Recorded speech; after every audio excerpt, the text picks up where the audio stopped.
Cornell. Hi, everybody. Good morning, good afternoon, depending on where you are. Good day. Welcome to today's Catheta webinar. And we're coming to you live on March 13th, 2025. For those of you who don't know, our Catheta webinars get their name from the Creek word for learning.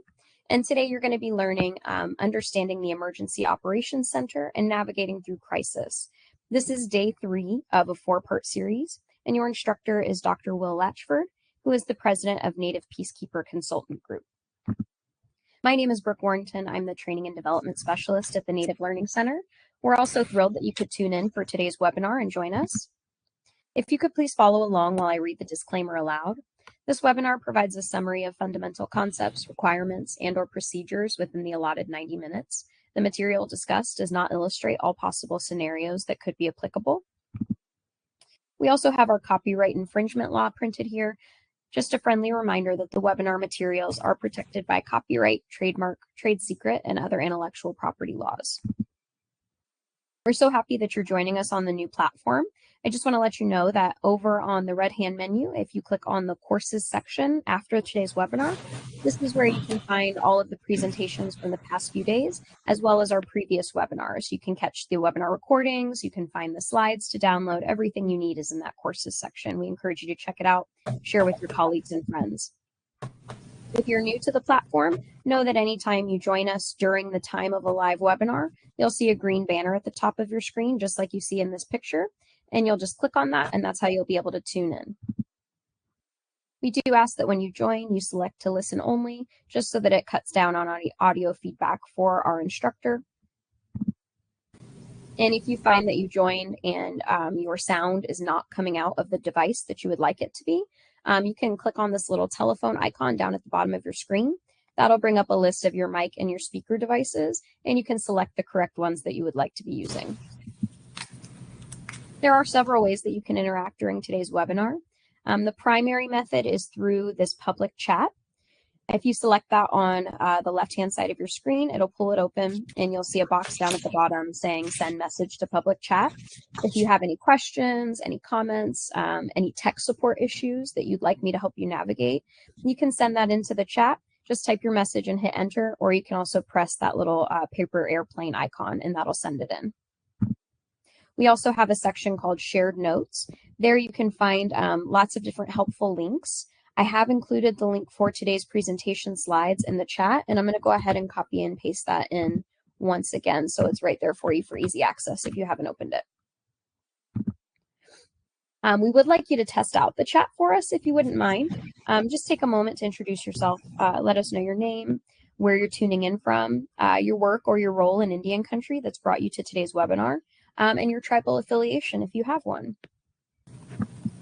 And just a final note before we get going, that red menu panel all the way to the left-hand side of your screen, know that if you do click on this during the webinar, it will pull you out and take you to whatever section that you've clicked. So just a little heads up not to click on that because it'll pull you out. If you do, not to worry, you can always just click on that green banner once again to be brought right back in. All right, folks, while y'all are introducing yourselves, it is with great pleasure that I introduce today's webinar instructor, Dr. William Latchford. And Will, I'm going to hand it off to you now. All right, thank you, Brooke. Good afternoon, everybody. Welcome to the third webinar out of 4 at a high level to discuss the emergency operations centers and some of the frameworks that go along with that can provide you a opportunity to just enhance your overall operations when dealing with emergency operations centers. Tomorrow is the last webinar, and that's titled EOC Deactivation and Transition into Recovery. So tomorrow we'll kind of go on the downscale of once the EOC is finalized, kind of some of the steps up from a high level on what you can do to have a smooth transition when you de-escalate from the Emergency Operations Center. This afternoon, we're going to discuss sustained EOC operations and multi-agency coordination.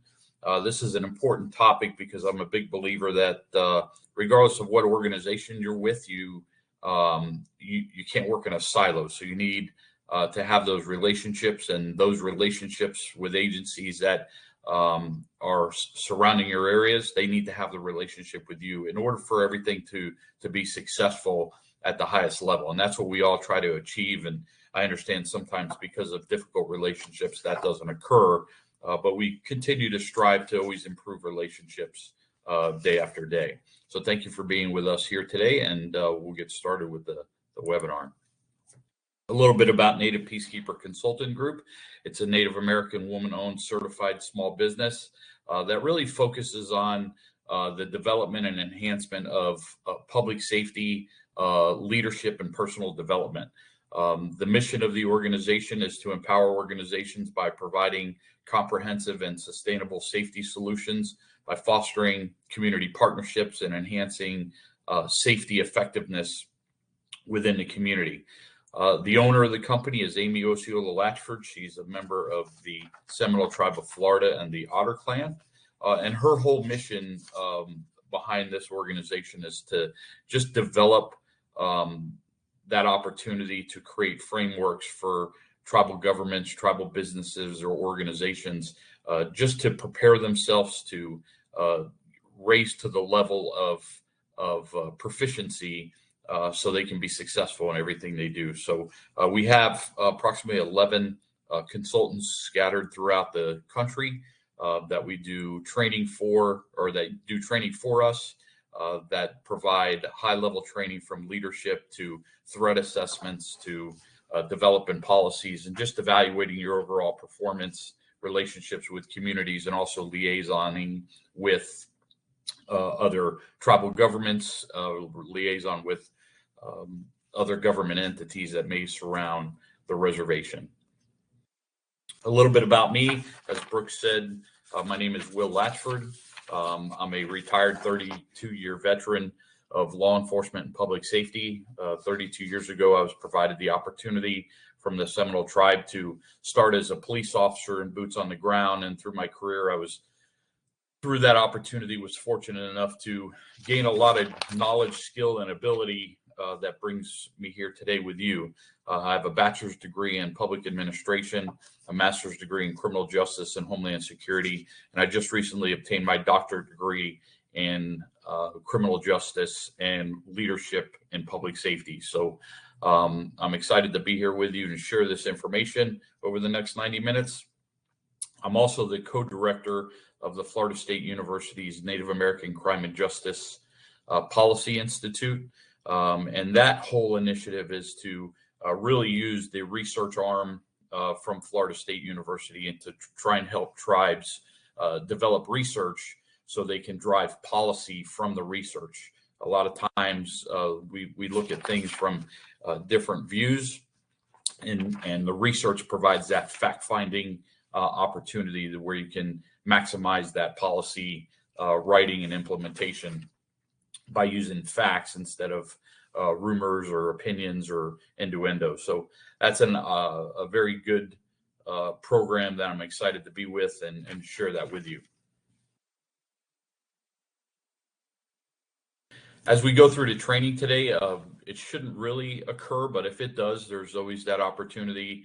So we put this disclaimer out as the content presented in this training is designed to provide comprehensive, up-to-date information and guidance. In the event that any information or advice shared here appears to contradict your organization policies and procedures, please defer to your organization's official guidelines and protocols. Your adherence to your internal policies and procedures is paramount for the organization's success and professional success. So it's important to us that you just follow your policies. That's what they're in place for. You're a member of your organization, and although we've all experienced policies that may not be at the highest level or even be accurate, but we still have to follow them until they're either disregarded or taken out of the system or changed to better the environment. So if you detect any contradiction in my presentation here today, please refer back to your policy. And if it needs to be corrected, then you have that opportunity to make your organization better. If it doesn't need to be corrected, then your policy is right on for your environment.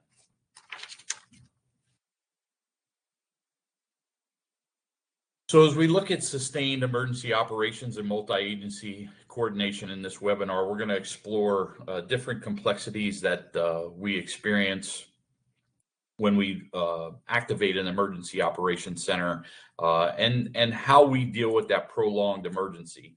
So we're going to look at the operational continuity. We're going to look at managing the staff rotations, addressing some fatigue issues and identifying some fatigue issues. And we're also going to look, and I'll share with you a platform that I think is beneficial when it comes to communication out with your community, that you may want to look at. And there's a bunch of platforms out there, but you have to pick which one is right for you. But one that I'm familiar with and that I think is very effective when we look at communication in the 21st century. So we're going to do a deep dive, focus on all these aspects of coordination and collaboration with multi-agencies, multi-programs.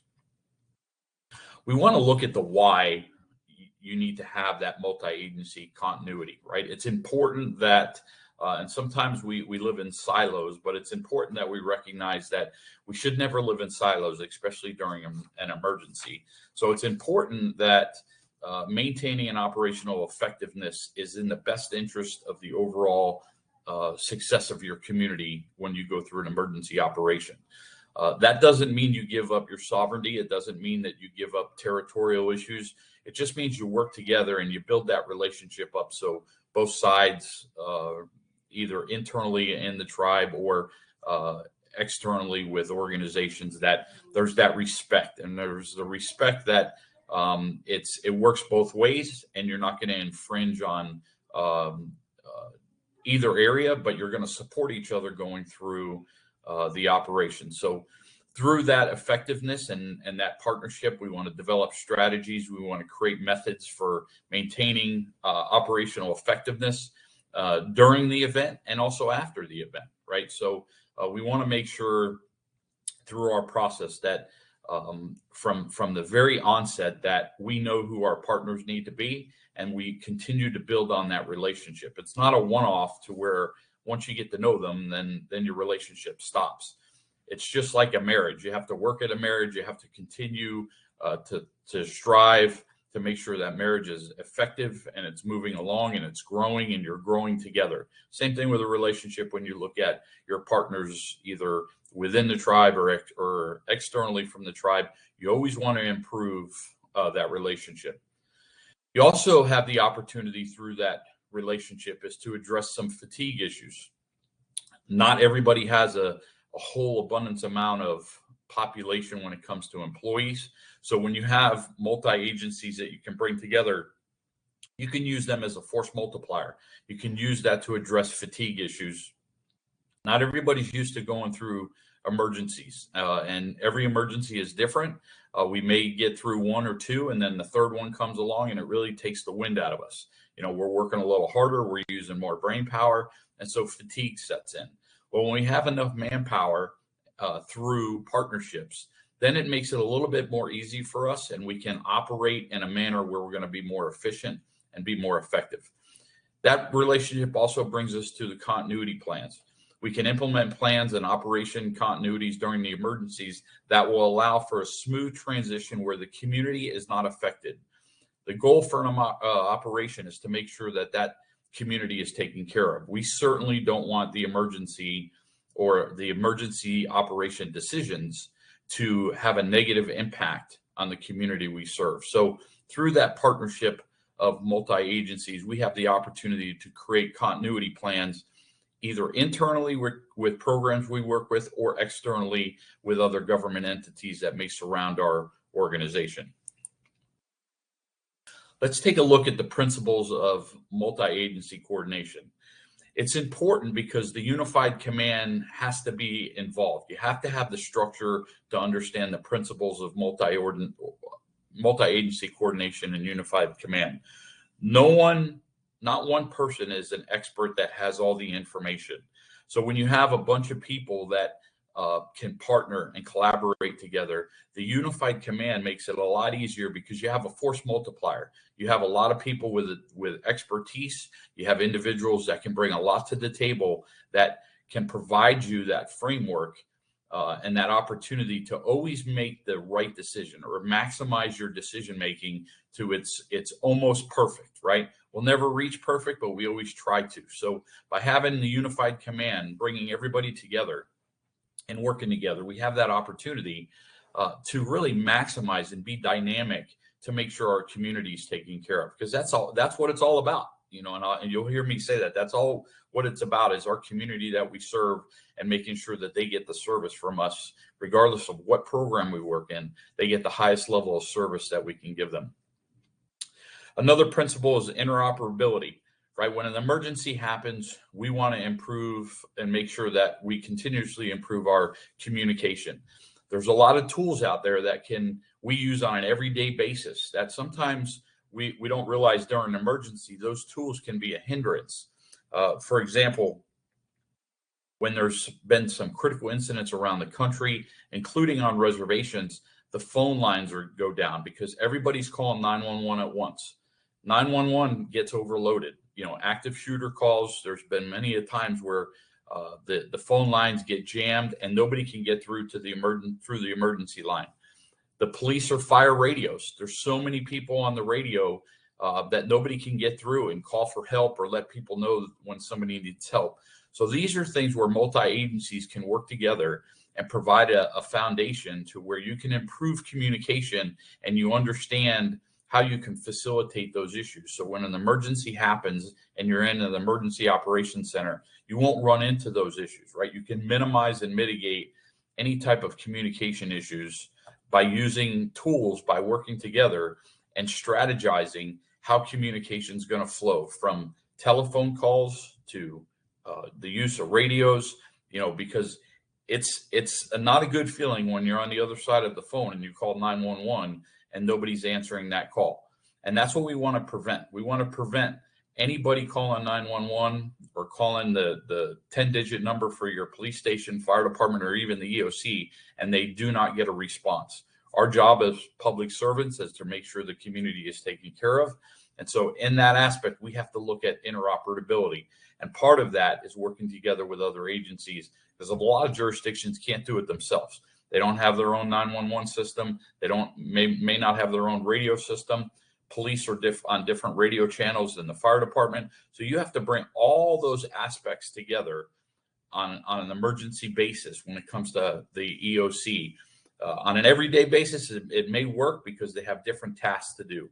During an emergency, it's all hands on deck, bringing everybody in the room and working together for the common good and common cause of that emergency. The third section of coordination is collaboration. We want to foster that the environment has a culture of collaboration. So many times on a day-to-day work, we sometimes don't recognize that when the emergency's not happened, we still should be fostering that behavior of collaborating and always collaborating, working together. And then when the emergency happens, that relationship isn't as strong as it should be. So we want to make sure that we focus beforehand.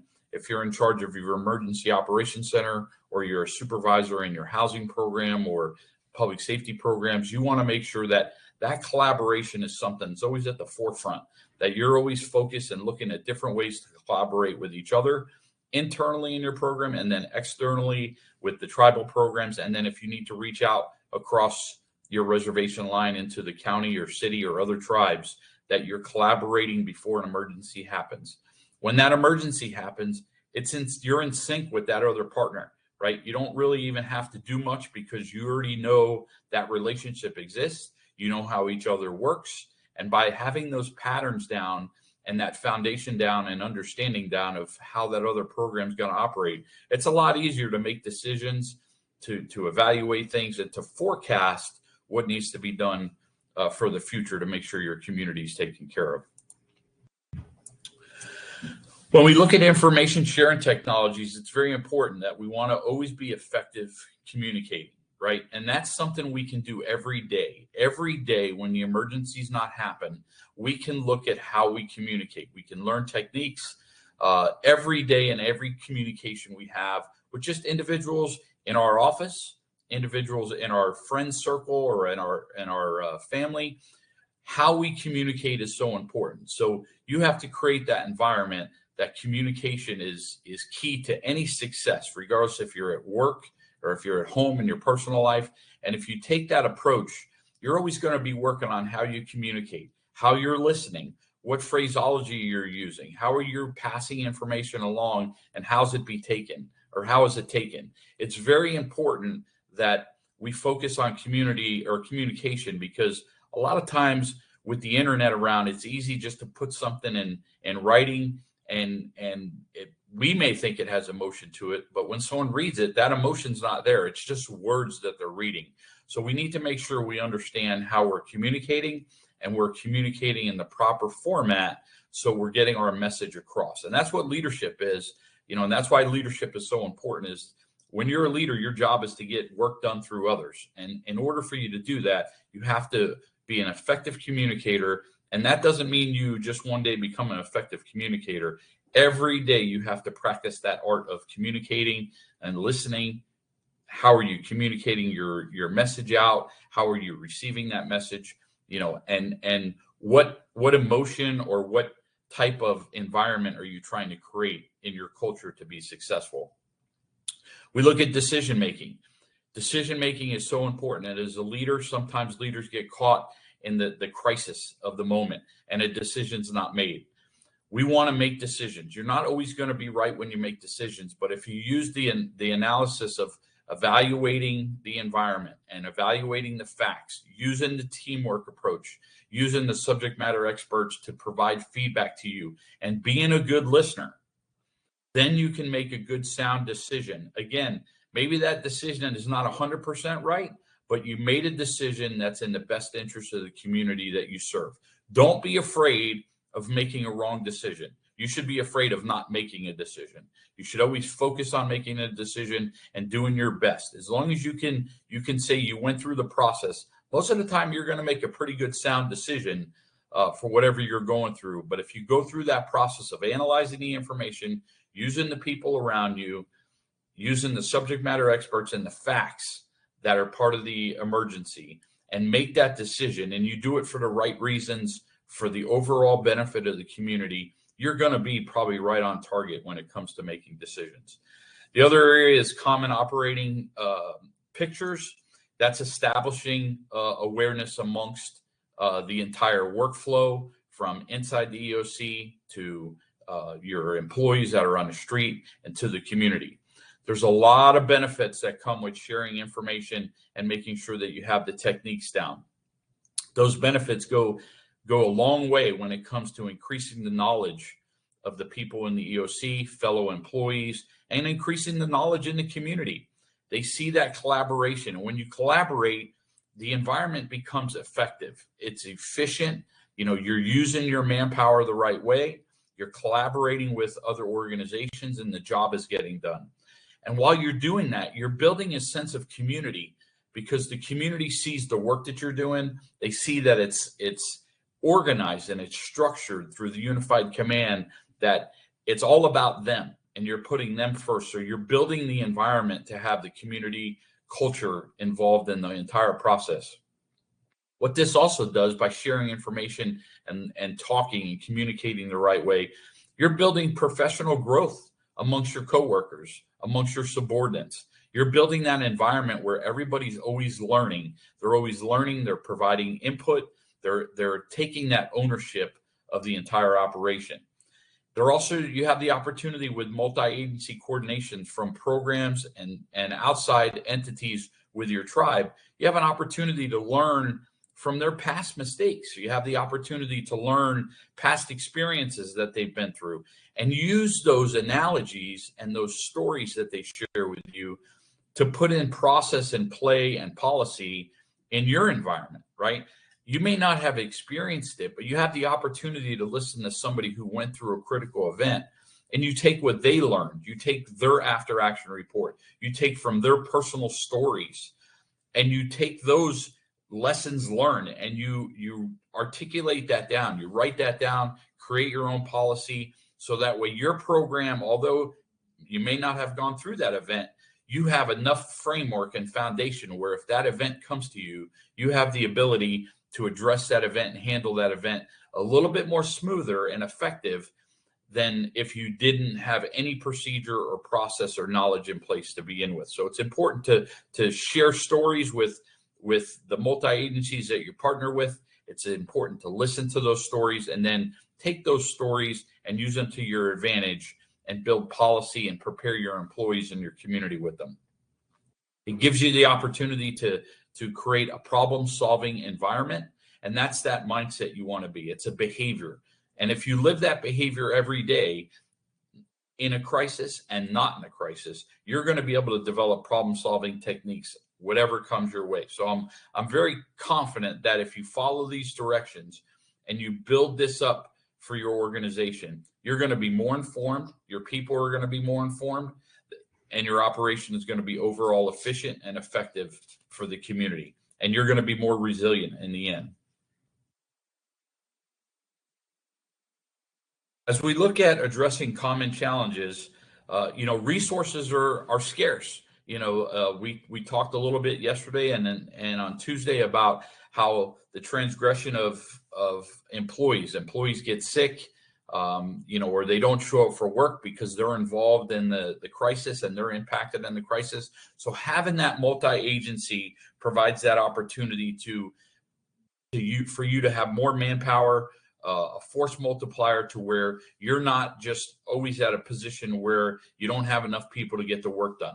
By using other resources, provides you the opportunity to have a strategic schedule in place and know really where you can pull from, right? So it's kind of all hands on deck in an emergency. And when you partner with other programs, you partner with other organizations, other governments that may be your neighbors in your environment, and you have an openness to share resources, it becomes a little bit easier to manage that. The stress is down, the fatigue isn't as much, and it provides you the opportunity really to strategic lead instead of being in crisis. And a lot of times we get caught up in the crisis and we have to pull ourselves out to really see what's happening around us.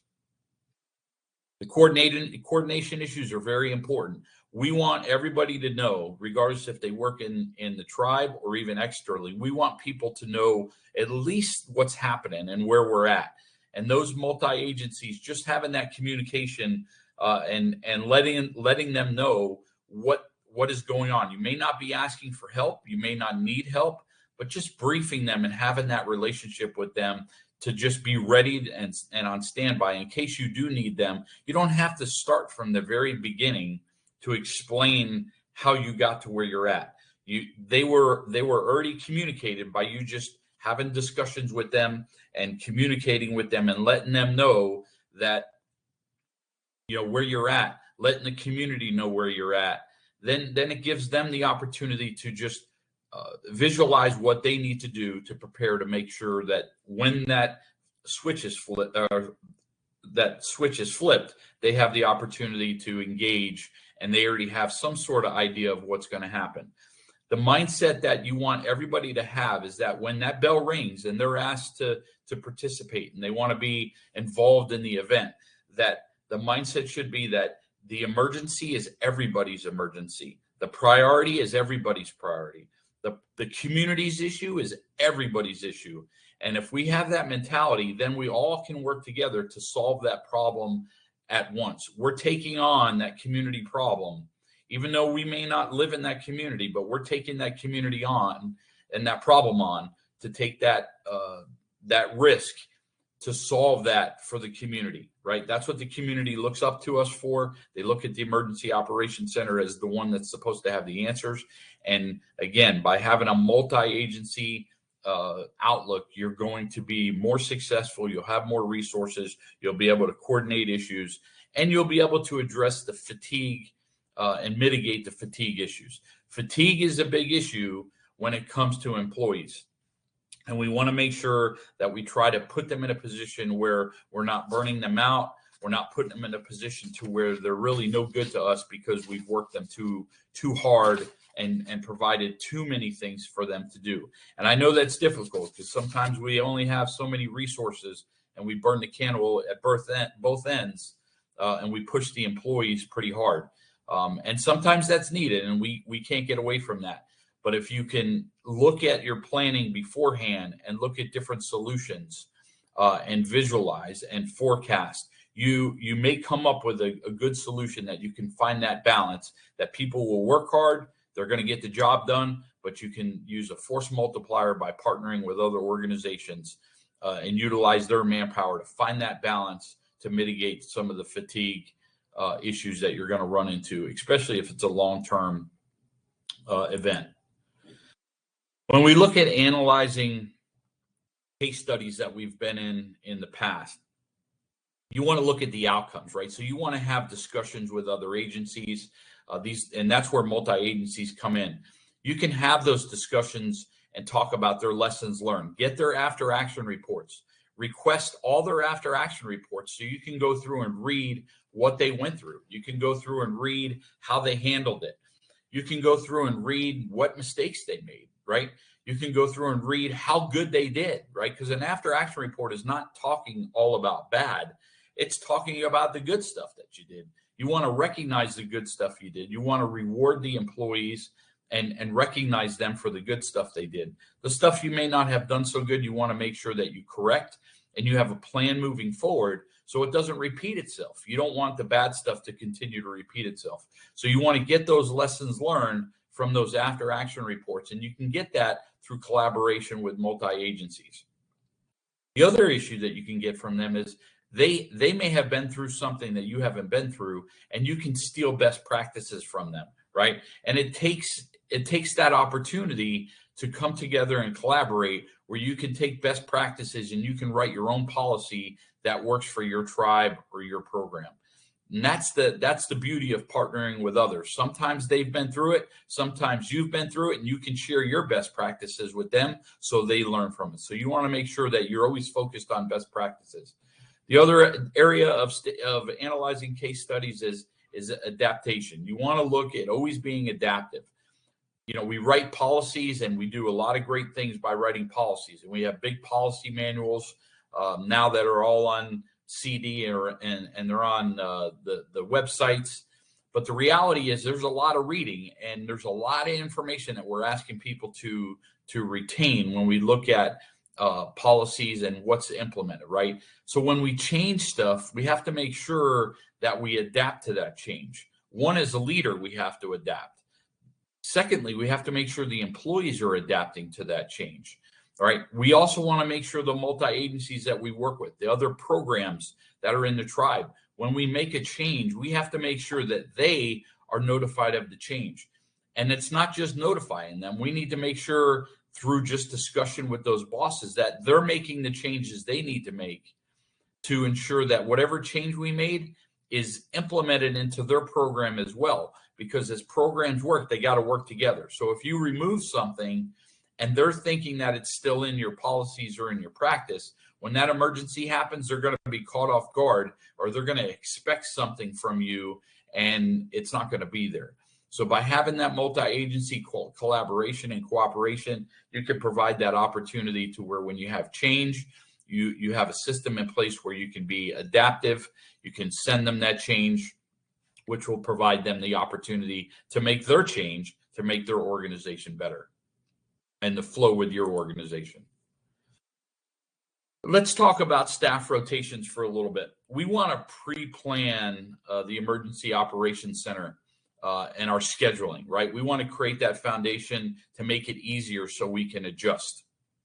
So one is in that planning, we want to develop a staff rotation schedule for extended operations. When we do this, if we have that multi-agency cooperation or the multi-program cooperation, we can plan not just our personnel from a public safety standpoint. You can use those other personnel from those other programs or those other organizations that maybe partner with the tribe. So planning is very important. You want everybody to know what that staff rotation is going to be. Are you doing 10-hour shifts? Are you doing 12-hour shifts? Are you doing 8-hour shifts? You want that in advance. You do not want that on the fly because the employees need to be focused on the mission. And you want everything taken care of for them so they can just focus on the mission. You don't want anything slid to where they're going to interpret or sit and wonder, okay, how long am I here? How long do I have to sit in this chair? How long do I have to be in this room?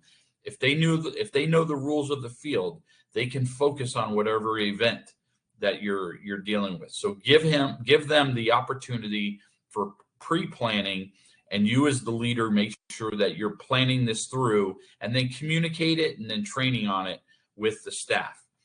Implementing it is so important. So once you plan it, your next stage is to implement it. You want to make sure that you have enough personnel, 2 or 3 deep, just in case you have that emergency where employees go through the process and then they don't show up for work. Many a times where we've had hurricanes come through and the hurricane is impacting the area where all your employees live. And I know this is dealt with around the country. You have wildfires, there's snowstorms and blizzards, and it's going to affect the employee base. You need to plan that before hurricane season, wildfire season, the winter storms. You should be thinking about that rotation prior to. So everybody has the opportunity. If Will can't get in to work because the hurricane's coming or the fire's coming and it's going to impact his family or his house, I need to be able to know who the next person up is. Who am I calling? Who's going to sit in the seat? And are they ready? Are they prepared to be in that position? And that's where flexibility comes in. If you can develop a plan and it's a good articulated plan and you implement it and you train on it, your employees will understand they have to be flexible too. They have to be flexible to change because they may be moved in a different position. They may be asked to do more with less. And that's something you have to train the employees to be in that mindset, because if you don't, then you're going to be dealing with employees that are disgruntled. They're not going to be connected as well as they should be. And they're not going to get that. You're not going to get that service from them that you really need. So you want to address a couple areas. You want to try and reduce, by doing this, you're going to reduce the burnout, right? So if you plan and you have your schedule down, 2 or 3 people deep for each position, so that way you have the framework. It may not work out exactly how you designed it, but you have a framework that you can use as your bottom guide, right? So you're going to reduce that burnout. You're going to boost morale. Employees are going to be a little bit more supportive because they know what the plan is and they know what to expect. So their morale is going to be there, right? You're going to teach them to be rapid and be adaptive, right? They're going to know that on a moment's notice, you could change the direction of the operation. You could change their expectation or their assignment, and they're going to know that anytime you can change the direction of the operation. And by planning this out, then they know in advance. So when that emergency happens, they know if they get that phone call, they're not going to be in crisis because they're anticipating it. They're anticipating that things may change as the operation moves forward. You're going to increase the flexibility of the staff. The staff is going to learn more methods on how to be successful in all areas. They're going to learn new roles. Once you put them in a position to where they have to do something that maybe is not in their forte, they're going to learn that. They're going to learn because they're going to be challenged. And that challenge is going to provide that opportunity for them to learn something new. They're going to enhance their skill set, right? They're going to have different aspects of the operation and experience, which is going to expose them to be cross-trained, right? And that's really the goal. You want everybody to kind of know what the operation is. So if something fails, there's somebody right there to pick it up. And it may not be their expertise, but they're there to pick it up to make sure that the community is taken care of and everybody's working in synergy to make sure the operation is together. And at the same point, they're fostering teamwork and a good environment. And you have good morale and you have supportive employees that are buying into your mission. So when we look at fatigue management, we just want to look at a couple of things, right? As a leader, you want to make sure you're educating the employees to self-aware themselves, to look at their own wellness, to be able to identify, kind of where they're at, right? You want to educate the staff on the effects of fatigue. You want to monitor the staff for signs of fatigue. You want to mandate rest and break times. You want to make sure they get that opportunity to provide themselves the time frame so they can deal with their stress. A crisis is stressful, regardless of how good you are, you still have to prepare for that crisis. You have to prepare for the stress.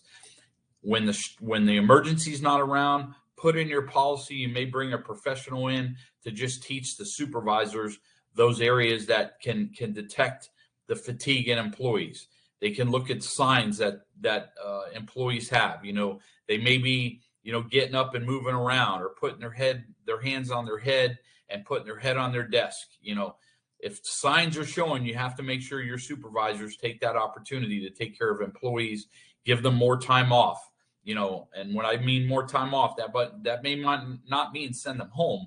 That may mean put them in another room, let them put their feet up on a desk to relax, regenerate themselves to get to a level where they have the energy and they're back on their A game again. By having multi-agencies involved, this gives you that opportunity to pull manpower where you need it to help when you're looking at stress and fatigue management. Effective information sharing. This is something that is really true to success. You want to look at your protocols on how you're sharing information and how you're sharing information with those other agencies, right? Doesn't mean you have to share everything. I'm a big believer is the more you share with people, the more that they understand what's happening. And when you're sharing information with other agencies, sometimes you don't have a lot of time to do that. So you want to make sure that you know what needs to be shared, have those protocols in place from the beginning. Communication systems, again, the interoperability of communications is important. So when you look at from a public safety standpoint, from outside agencies where you're in the tribe and you have to work with other public safety entities, you want to make sure you have a radio system for the police and fire that they can communicate with each other. The other time that you want to look at is sometimes in housing, you can have radios that communicate with the EOC and they can communicate with the police or the fire department. Sometimes putting too many people on the radio system is a hindrance. So you have to manage your environment. You have to manage how many people are on that system. And I know sometimes the easy thought process is throw everybody on one channel. That's not necessarily always the answer. You may want to have one radio system that has 5 different channels. Police have one, fire have one, housing has one, and maybe your leadership has one. And then that 5th channel is a common channel to where if you need to talk with the police, say if you're in housing, you can ask the police to go to channel 5, and then you go to channel 5, and then you talk on channel 5, and then you go back to your original channel. So, there's more than one way to skin a cat. You got to evaluate the systems that you have and who's going to be on that system and make sure it works. Just don't overload your communication system. Common language is so important. And I'm a big believer. I'm not a big fan of a lot of acronyms because I think acronyms have some issues that hinder operations. So I know in emergency operations, the EOC is an acronym for that. But when we start digging into acronyms, there's a lot of challenges that come along with that. Acronyms, take that opportunity away to have clarity and understanding. If people aren't versed on the acronyms, clarity and understanding is going to be missing. If you have new employees that come in that aren't familiar with acronyms, then they're not going to understand what the mission is. They're not going to understand what those expectations are. By talking clear language without acronyms, you're going to reduce any confusion because you're going to have plain talk. You're going to sit and communicate where people understand without using acronyms. You're also going to broaden the horizons or broaden the audience because the audience, your typical person, doesn't necessarily know all the acronyms that are in your profession. In police and fire, you have 10 codes, you have signals, that go from 0 to 100. They're proficient at those 10 codes and those signal codes. But the reality is when an emergency happens and you're dealing with other programs, those 10 codes don't work because the other programs don't know what they are. So you have to learn what plain talk is. So public safety is trained on that. They're trained on, both sides so they understand when to use it and when not to use it. A lot of times when we look at this training through the federal government and some of the state trainings, everyone wants to use these acronyms. They sound really good, and they do have a purpose. But in a crisis, that purpose can hinder your crisis. And that's the message I want to get across today, is when we look at using acronyms, there's a downside of it. And that downside, acronyms could have different meanings, right? So we may think it means one thing, somebody else may think it's another thing. Memory overload. I can tell you, for me, too many acronyms gets my memory overloaded. I get them confused because some of them are similar, and that's something I want to make sure that I don't have when it comes to an emergency operation. Acronyms lose the detail of whatever you're trying to communicate. The information's not there. Again, I talked about clarity of understanding. And the other piece is we get dependent on acronyms because it's easier to talk. We can just throw these letters out, and we expect that people know what they mean, right? Well, what that means to us is that we know what we're talking about, but when we're communicating it to somebody, we're losing the full meaning of whatever we're trying to communicate. So you want to minimize during an emergency those type of acronyms. You don't want to create an environment where acronyms become the takeover, because it's counterproductive to really what the success and what you're trying to accomplish. When we look at unified command principles, when we look at multi-agency cooperation and collaboration, the whole objective is this, and you can use this pyramid as kind of your structure and your framework as you look at multi-agencies that you're involved with, or multi-programs. You want to make sure that it's a shared objective, right? So if you have these principles down, you're going to be successful when you're dealing with other programs and other agencies that you may partner with. Shared objectives, unity of effort, common strategy, right? Clear authority, right? To achieve all this, it's really about the success of the operation. And if you're sharing your shared objectives with everybody, they're going to know where you're at. They're going to know what direction you're going. They're going to know what their expectations are, right? And they're going to ask you questions. You'll be able to communicate with them. The unity of effort, if people understand what you're trying to accomplish, they're going to put their effort into it for you to be successful. Because if you're successful, they're successful. So you want to make sure to create an opportunity for unity of effort by sharing objectives. That effort then will be by default. People will just jump in and know what those expectations are, and they'll help you progress your event along. Common strategy. It's so important that you listen to others. It's so important that you listen to the subject matter experts when it comes to common strategy. And I'll talk about in the next slide when it comes to decision making. Common strategy is so important. And the only way you get there is talking and listening to what other people have to say before you come to that decision making decision. And again, clear authority. You just want to make sure that you're communicating with the right people. You want to make sure those lines of communication are right on point, that you're not creating any confusion as a leader. You're not putting any more crisis within the crisis. As a leader, your job is to solve the crisis. It's not to create more crisis for the organization or for the community. So you want to make sure that your lines are clear. The authorities are clear. Everybody knows what the rules of the operation are. They know who the leaders are. They know who they need to go to if something occurs. And they realize that in order to do that, the operation will be successful and they'll be part of a successful team. So when we look at decision making and the entire decision making process, we're going to look at the data analysis. We're going to use that data to make informed decisions. We're going to look at the expert input, right? And again, it goes back to what I talked about just on the last slide, the subject matter expert, right? That subject matter expert brings that expertise to focus, right? They bring that risk management understanding where they understand the pitfalls for that specific topic or for specific area. They mitigate the issues every day, and they have that opportunity to assist you in making the right decision. So you want to rely on the subject matter experts. You want to make sure that you recognize and you trust their credibility. A lot of times as leaders, crises are going and you get caught up in this mix that you have all the answers. The reality is you don't.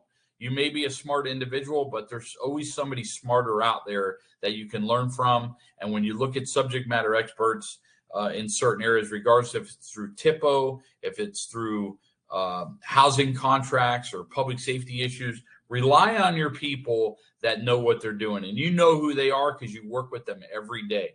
Give them the opportunity to provide their expertise into the operation and help you make that operation successful. Information is great when they can inform you with the best practices. They can inform you with sound, factual decisions that they're recommended to you. And then you can watch that success. You can watch that teamwork from that subject matter expert, and you being the leader, you can make that decision and take their information and watch the success happen right in your eyes, right in the front of your eyes, to where your community is taken care of. And through that process, again, rapid response, make timely decisions. Again, that doesn't mean that you need to make all the decisions. It just means you may have to put a sense of urgency out to get that subject matter expert or those individuals to get you that information so you can make that decision in a rapid response in a timely manner, right? So there's no set time. It's really for your environment, but you want to make sure and keep at the forefront that it's a timely decision making, so no other crises or issues happen. So if you wait too long, more problems may come. So look at the decision, analyze the data, talk to your subject matter experts, your partners in the field, and then make your decision when it comes to the decision-making process in a timely manner. When we look at the best ways to overcome challenges, this is a kind of a core that I use. I always look at, what am I anticipating? What challenges are ahead? What could come upon me with this event? If I make a decision and I make this decision, what can I anticipate? What is going to be the fallback?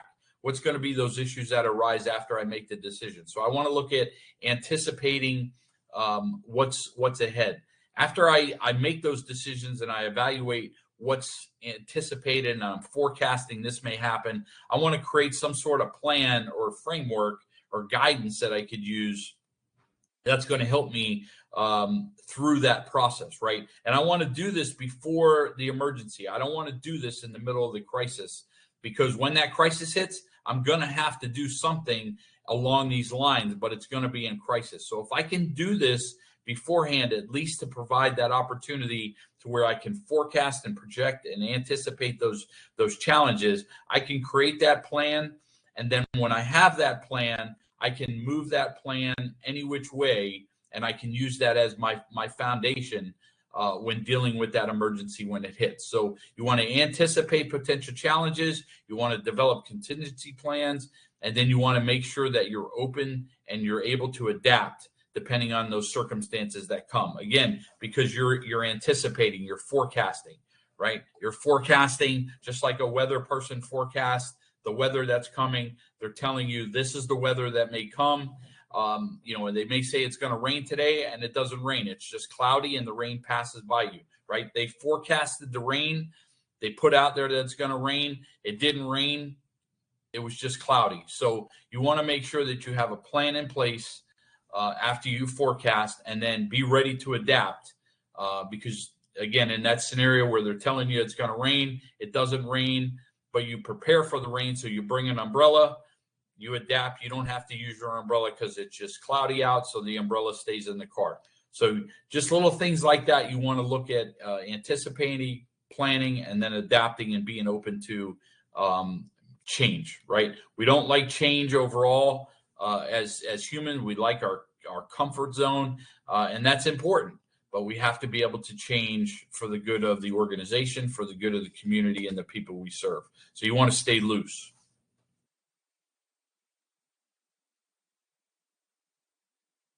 When we look at resource management strategies, it's important to know what our inventory is. I talked about this the last couple of days, and I'll just kind of hit the high level of it.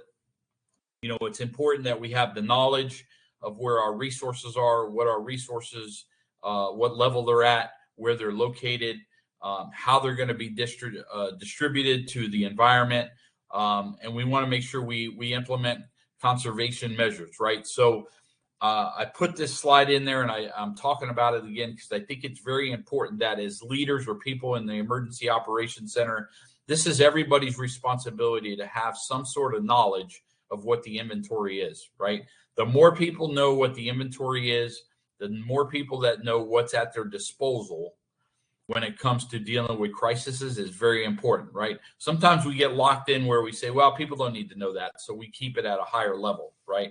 And I know there's circumstances that works, but in a crisis situation, if you want people at the lowest level to help a community and make decisions, they have to know what they're able to deal with. They have to know what their inventory is. They have to know what they have to use, what resources they can call on, and to deploy in the community. So you want to make sure that everyone has at least a clear understanding of what's available, and that's published in your inventory. Let employees know what resources are out there, and if they need it, how do they get to it? Who do they have to call? How's it going to be distributed to them, and how long it's going to take to get there? So it's very important to keep this at the forefront when it comes to resource management strategies. And I can't stress to you enough, a lot of times we harbor stuff as leaders because we don't want anybody to know, or we don't think it's important for them to know. Let them know, because the better they are, the better informed they are, the more effective they're going to be when doing their job in the community. Communication systems, the interoperability, I talked about this a little bit. You want to test your system in advance. I mentioned earlier about the 911 system not having the capability when a crisis happens, it gets overloaded, right? Radio systems are the same way. I can't stress enough to test your systems, every quarter, twice a year. Put them to the test to really see what they can manage, what can they hold, right?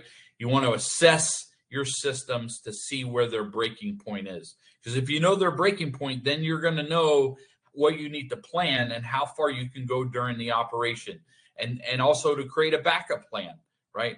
You don't want to find out how bad your system is in the middle of a crisis. You don't want to find out that your radio only allows 20 people on it and you have 80 people working, right? So you don't want to find that information out when you're in a crisis. You want to test this beforehand. You want to make sure radios are working. What's the capability of how many people are on the radio? You want to make sure that your phone lines are up and running. How many people can call your 911 system, right? How many people can call the system before it goes down, right? And before it freezes. Your internet, you want to make sure that your internet is effective, right? So talk to your IT people and see where the max load of number of people on the internet is at one given time, right? Because you have more people working during an event, they're searching the net, they're keeping the windows open, right? That's drawn on your servers. So you want to make sure that you talk to your IT people to make sure you know the capacity and you know that traffic that you can have on your radios, your phones, and your social media, right? On an average day, there's no issues, right? But you want to be able to identify the fact that, if a storm comes through or a crisis hits, these are the weak points on the radio system, so you can plan that out. You can plan out the phone system. We dealt with that on one of the reservations where it was away from a city. It was in a rural area, and through that, we knew that if a storm comes, most likely the power is going to take a hit because the storm is going to hit pretty hard, and the infrastructure is 45 miles to 50 miles away from it. Right. So we knew the radio system was going to take a hit because power was going to go down. So we had to make sure that we had our generator that was working. And then we had a backup generator if the generator went down. So we had a backup to backup, knowing that we're going to sit and be impacted on our radio system. And if the generator goes down, we have another one right there to hook it up. So that's a simple plan we put in place. But if we didn't evaluate the fact that the storm traditionally takes out the power, we wouldn't know to have a second generator or even one generator and make sure that it's effective. So you want to make sure that you're looking at and you're assessing your communication capabilities all the way down to the weakest link. So test your systems. If you've never tested them before, take the opportunity to go test your systems and ask your subject matter experts in that area what you need to do to test your systems, and then get that result to where before they get to a breaking point, how far can they go?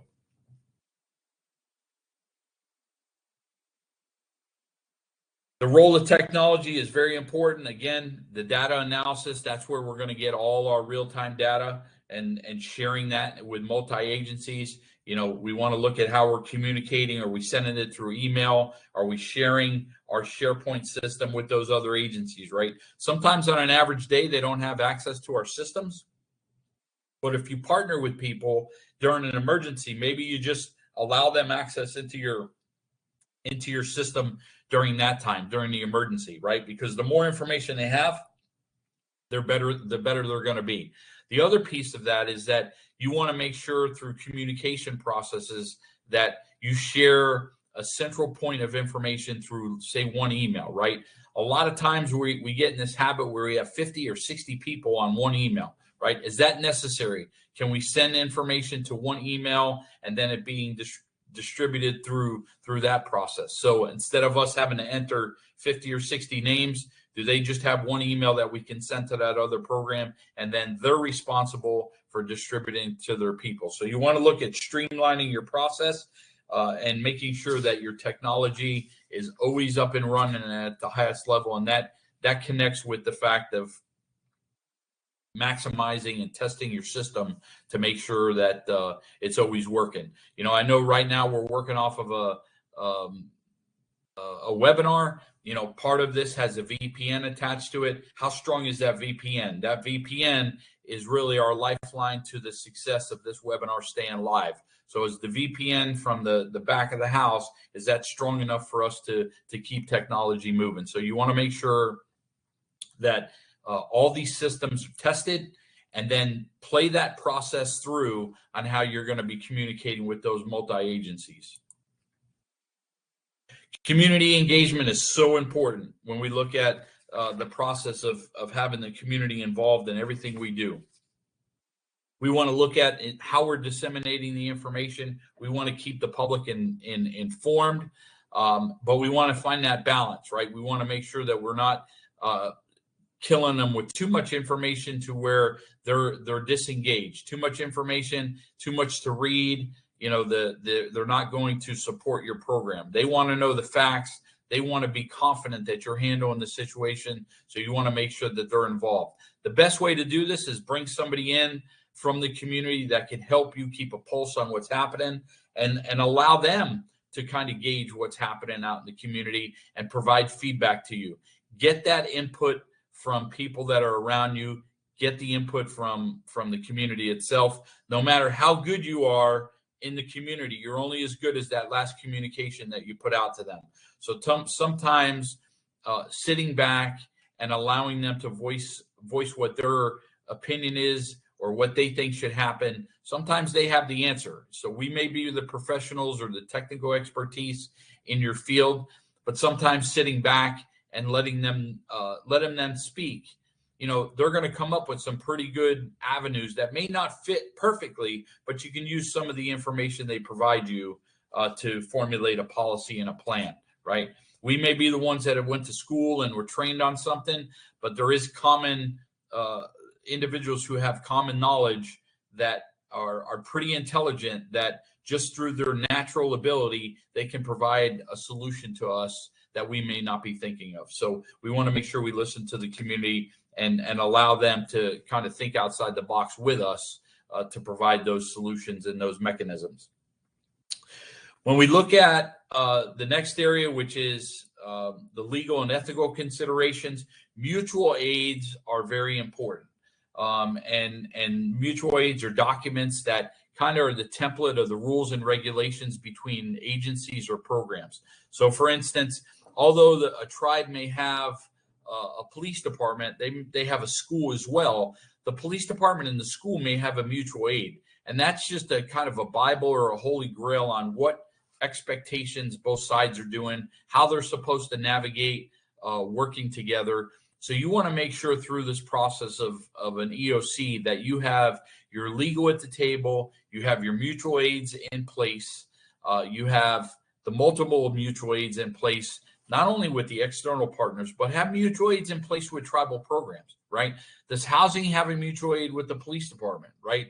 Does housing have a mutual aid with the health department on what really the expectations are when a crisis happens? Start looking at the aspect of articulating what those expectations are, because I think a lot of times those mutual aids can come in handy. They can benefit each program to where each one of us, when we're in programs, we're not just flying by the seat of our pants. We're not just waiting or expecting something to happen and it doesn't happen. If we know what we can expect from them from the beginning, then we can understand kind of the process flow. And by having that mutual aid in place from an internal perspective and external perspective, we're going to provide the opportunity to make sure the community is taken care of. And through those mutual aids, it's going to secure the sovereignty. It's going to make sure that we respect the sovereignty, we respect each other's roles, we respect each other's program, and we can have those disagreements, but we have a document that we can use as a guide as we navigate the crisis. So I know we developed some mutual aids with tribal programs. Although we were the tribal police, tribal fire, we had mutual aids with tribal programs, just so it gave everybody the understanding of what to expect, what we were going to do, how we were going to do it, and when we were going to do it, and who that communication lines were. Put in there, articulate in there, who are they supposed to communicate with when the emergency is going on? You know, who's that lifeline and that notification channel that you want them to address. So that's something through your mutual aid process. And there's mutual aids out there that tribes have that you don't have to reinvent the wheel. You know, tribes have them, local governments have them. You just take them, you read them, and you see what works for you, and then put your own sensitivity on it to where it works in your organization. So if you don't have mutual aid with other programs, I highly recommend mutual aid just to provide that framework. So everybody has that understanding of what they're supposed to do. After actions are very important. You know, this is an area where you sometimes in the middle of a crisis and you go through the crisis, you may not be the right person to do an after action report. The housing director or even the emergency manager may not be the person to do the after action report. And why is that? Because they were part of the crisis, right? So you may want to bring a third party in to run after action review, right? That gives you the opportunity to pull yourself out of the forest, right? And what I mean by that is during the crisis, you're right in the middle of the crisis. How can you evaluate if you're doing something good or bad, right? Bring somebody in who doesn't have an agenda. Bring somebody in who you can look at from a third party, and they can look at your operation from a clear view to see what was done good and what was done bad. And they're going to do that with your feedback, but you're not the end all be all because you ran the operation. You're part of that process. So that third party can come in and do the evaluation for you with your input, with your staff's input, and they can provide that clear view. They can provide that mirror to you to see what was good, what was maybe not so good, what you need to correct, you know, what you're doing really good that others can do. You know, provide that opportunity for yourself to bring maybe a third party in to do an after action report and to improve your program, right? That's what we always want to do, improve the program. So we're taking care of the community that we're serving. So they're going to come in, they're going to collect the data, they're going to look at the data, they're going to analyze the data, they're going to interview everybody involved from your lowest level to the highest level. They're going to look at the strengths and weaknesses, and then they'll formulate a plan that will have corrective actions or positive things that you did that need to be recognized from a level of accountability. So I know it's sometimes difficult to bring somebody in and to get that critique, but that critique is the only way we're going to learn. So by having that critique and somebody come in and do an after action for us, it's going to be beneficial. Sometimes we have to leave the ego at the door and allow ourselves to grow and to hear those things that we did good and hear those things where maybe we didn't do so good. This is the training and exercise pyramid. You know, there's 3 levels of training that when you look at multi-agencies, you want to look at the individual training. You have individual staff. So that's one tier. You have team training. That's another tier. And then you have the joint exercises, which is the individual and teams together, right? So you want to provide individual training specific to roles and responsibilities. You then want to conduct team training, which is everybody's individual roles and responsibilities working together to provide that joint exercise training for your agency or your program, and then bring those other programs and bring that cohesive team together. So training is a constant, right? A lot of times we are living a crisis every day without the emergency because of our normal duties. We as bosses, if you're a leader, you need to step back, slow things down a little bit, and make sure your employees are trained from an individual aspect, make sure they're trained as a team aspect, and then bring it all together with all the multi-agencies and programs that you have and do joint training to reach your objective, right? So these 3 tiers are so important, and you use this as a foundation that if you always look at making decisions from this, when you look at training and exercise,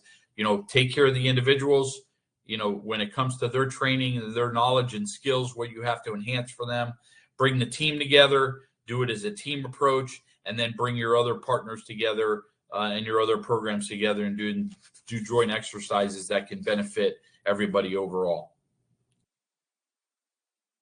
Maintaining situational awareness, you know, you want to always monitor to keep a pulse on what's going on, and by keeping a pulse of what's going on, you can collaborate and coordinate that information when it comes to the multi-agencies that you're dealing with or multi-programs, right? As an emergency operations center, programs are looking for you to always have the answers. So you want to make sure that you are monitoring everything that's going on. Communication is flowing up and down through the chain of command, through all the programs, and coming right to the EOC so you can analyze it, and then you can share the information with the key stakeholders. When we look at continuous improvement, this is one of those things where I put in there for, I believe, muscle memory, right? So when we look at muscle memory behavior, these 3 areas are so important when we look at continuous improvement in our work and our behavior, right? So we want to always evaluate ourselves, evaluate others, evaluate the operation, evaluate the community, evaluate, you know, what impact we're having on the community and those decisions we're making, right? And then we want to look at how we're improving the environment. How are we improving ourselves? How are we improving our employees? How are we improving the emergency operations center? How are we improving the community? You know, all those areas from an operational standpoint, how are we improving, right? And then repeat it. Go back every time, you know, we're changing things or we're implementing things. Evaluate, improve, repeat. Evaluate, improve, repeat. Evaluate your existing plans and procedures. You know, implement your existing plans and your procedures, right? And then repeat that process and see if you're doing it right. See if you can do it better, right? If you did it this way today, tomorrow evaluate it, see what the impact was, and then the next day improve it, and then implement it. Evaluate it, improve it, implement it. Evaluate it, improve it, implement it. If you do that and that continuous improvement, you know, and it becomes muscle memory to you, you're going to have such a dynamic service that you provide to your community. Your community is going to be taken care of. When we look at the psychological support for responders, it's very important that we take in consideration what this means, right? So when I talk about the responders, I'm not just talking about public safety people. I'm talking about anybody who's working in the EOC. Could be housing staff, education staff, recreation staff, anyone who's dealing directly with the crisis in the EOC or even in the community. So as leaders, we want to make sure they have counseling. We want to, you know, most tribes have the EAP program, you know, which is great, but some people are afraid to call the EAP program, right? So you want to make sure that you're offering counseling or there's other opportunity for peer support, that peers get together and just talk the crisis through. Not everybody's used to handling a crisis, and we need that support, either from a professional, from our peers, from stress managers. We want to make sure that we're providing that support as an organization. So we want to teach stress management. We want to teach those techniques when it comes to stress management. I know there's a couple of federal programs that will come in and talk about wellness, and how you can manage your operations on an everyday basis. They'll come in and talk about, that peer support. How can you develop a peer support team? So during a crisis, you want to make sure, from the standpoint of leadership, from the standpoint of you running the operation, that you're looking at employees. You don't want anybody to become depressed or overwhelmed or feel like they're failing the community, right? You want to hold them up. You want to lift them up. You want to give them the opportunity to recognize they're really making a positive impact. So you want that psychological support for all those responders, regardless of what program they're working from. And by doing that, you're going to provide stress management training in the beginning, right?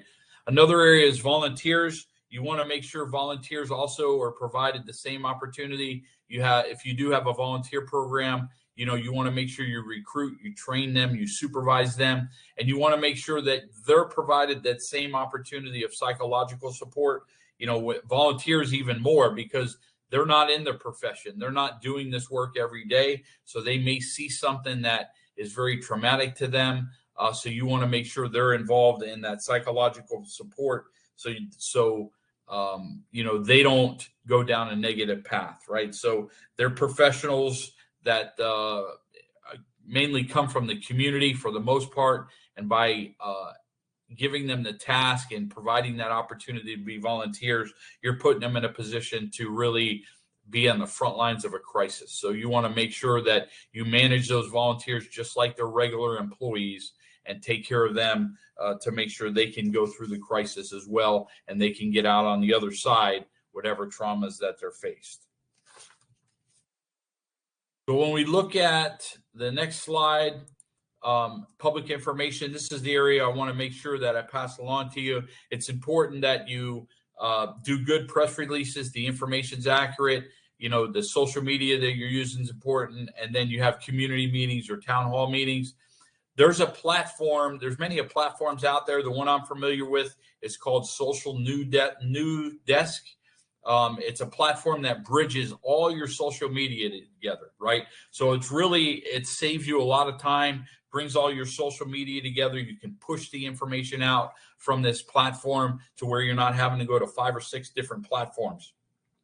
Social News Desk is the management tool. I believe there's an app on the phone that you can also use. And again, I'm not selling this one to you. This is the one I'm familiar with, and I think you can research it, see if it works for you, use the dynamics to see if there's other ones out there, but there's a number of platforms out there that you can use. And this streamlines your communication process. So if you have a Twitter, if you have a Facebook, a Snapchat, you have, those other platforms that are out there, you can bring them all together, including your own email system. You can bring it all together under this social news desk, and you can push it all out all at once. So every platform is getting the same message that you're putting out. And that's what you want to do. You want to be consistent with your messaging. So check that site out. If you just Google it, you should find it just on a regular search, Social New Desk.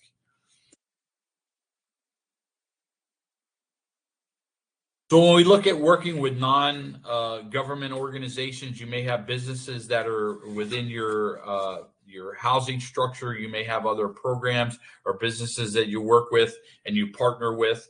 From a housing standpoint, you want to look at your plumbing company that you may use. You may have an external plumbing company that you want to partner with. Do an MOU with them. So during this process, you're locking them into that service that they're going to provide you, right? That they're basically on call on retainer, to where it's in an emergency situation, you become priority for them. From a housing standpoint, through my career, I learned very fast that if housing locks in through MOU and contracts, these third-party vendors, you then become priority for them. They want to do the work. They want to help support you. So you want to make sure from a partnering standpoint that you recognize this early on and you get these in place and you coordinate these efforts without having duplication, right? So do it in advance. Get these contracts in place with your plumbers, your electricians, your contractors. The other ones would be internally. You'd want to work with your building inspectors if they're not underneath you in housing. You want these MOUs or these contracts in place so you can coordinate the efforts when the emergency happens. For example, in Florida, we did a propane contract because when an emergency happens around the country, propane companies go under the FEMA emergency and emergency declaration. Well, because we knew that, we got with the propane companies, we developed our own plan with them. And so we had the opportunity where the propane companies took care of the tribe. And at the same point, they were still under the declaration, but the tribe had what they need to make sure the tribe members were taken care of. So, and we did that through a contract, through mutual aid, and we were able to do that and lock that in before a hurricane season. So now every year that's taken care of, the tribe is taken care of, and that's a steady agreement that goes through, a steady contract that goes through, and the tribe benefits from it. So partner with the non-government organizations to make sure your operation can be effective and get that in place before the crisis happens, right? You want to find that balance of information so your operation is effective and your partners are also taken care of, right? And by partnering with them, the one advantage that you can provide to them, you can share the status of the operation. As long as it's not confidential information, you can share, especially if they're in harm's way or their business is in harm's way, you can share information that you're getting, and you can actually have them be better prepared. If you're sharing information that you're getting, you can share that with them, and then they can make the best decision for their organization so they can stay resilient just like you are. Financial management. This is something that's very important. You want to make sure your financial people understand, how the process is with the budgeting operation. FEMA has a lot of courses when it comes to the dynamics of finances in a crisis. You want the finance people in the EOC with you. You want them to understand what resources from a multi-agency or a multi-program coordination are there, because they're the ones that are going to pay the bill. So you want to make sure that you're communicating with them and that you're reporting to them, and that documentation is key. Accurate documentation is key when it comes to supporting whatever money or finances you have to spend. So you want to get with them advanced, find out what their expectations are, what they need, and then build it into your policy as you progress forward. Some of the key takeaways today: we talked about coordination is essential to your success. We talked about communicating. Effective communication is critical, internal, multi-agency, as well as external. Again, the website of Social News Desk is something that you can look at to see if that's an advantage for you. I share that with you. Again, it's just a platform that may or may not work for you, but it's just an example that you can work off of to continue, maybe make your organization better. And then planning. Planning is key to preparation. If you don't plan, you're going to have another disaster on top of the disaster that you've been charged to lead or deal with. So make sure you plan, and you continuously plan, and you train on your plan. The next steps, I highly recommend you go back, you look at your training plan and your training programs, identify training areas that you need, review your plans, see what you can develop from your plans, where you can train on, and bring those training plans when you're looking at your existing plans, and then do those exercises based on what your plan is, and see if your employees are following that. See if the other agencies that you partner with, the other tribal programs, are in line and following their programs. Because you can have a plan, but if you're not following your plan, it's going to be a disaster when that crisis hits. And I'll pause there for any questions.